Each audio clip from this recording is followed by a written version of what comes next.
I'm going to show you an example of the types of forms that are used for collecting data.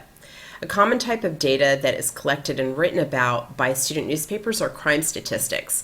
The Clery Act mandates that educational institutions go public with their crime data and statistics.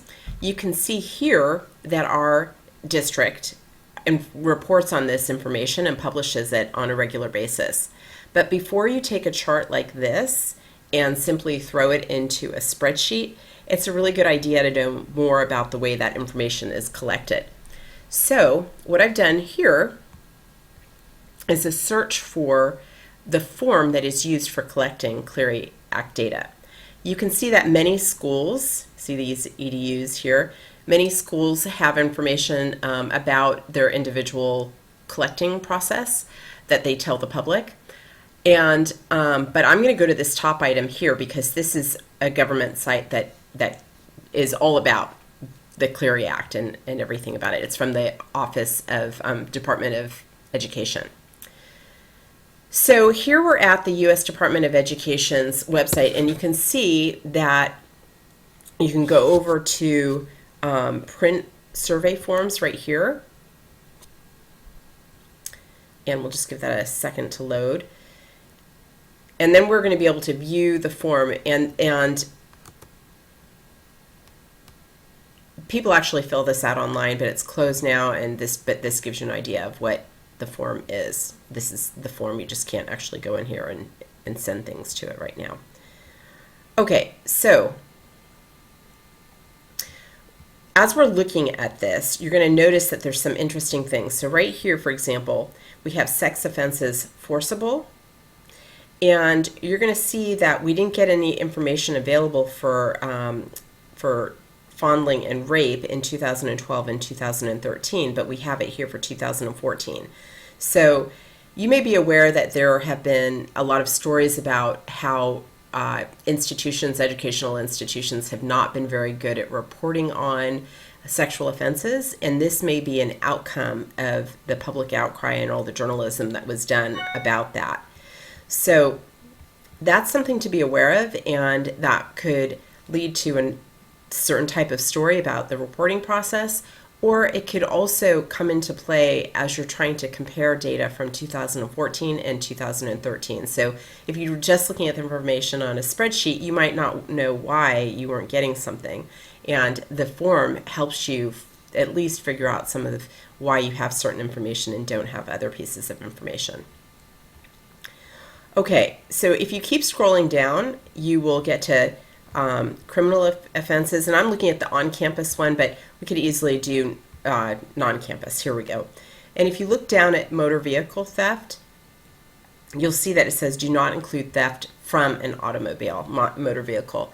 And the reason, again, that it's so important to look at the form is that the numbers are just going to show up for this, and you as somebody looking at the spreadsheet might assume that this number was about the items that were taken from a car as opposed to a car actually being stolen and taken off campus.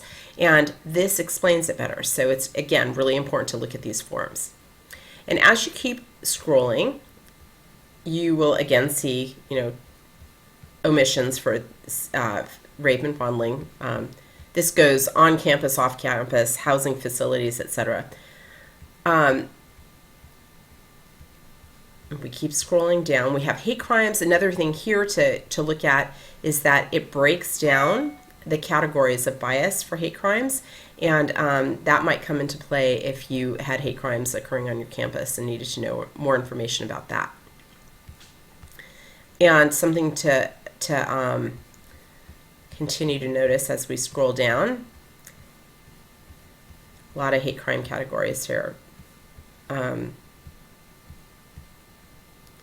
That we have this section here. So these are domestic violence, dating violence, and stalking, and you can see again that they were not recorded for 2012 nor for 2013, but they are for 2014. And you just want to be aware of that and perhaps talk to somebody about why there's no information about that previously.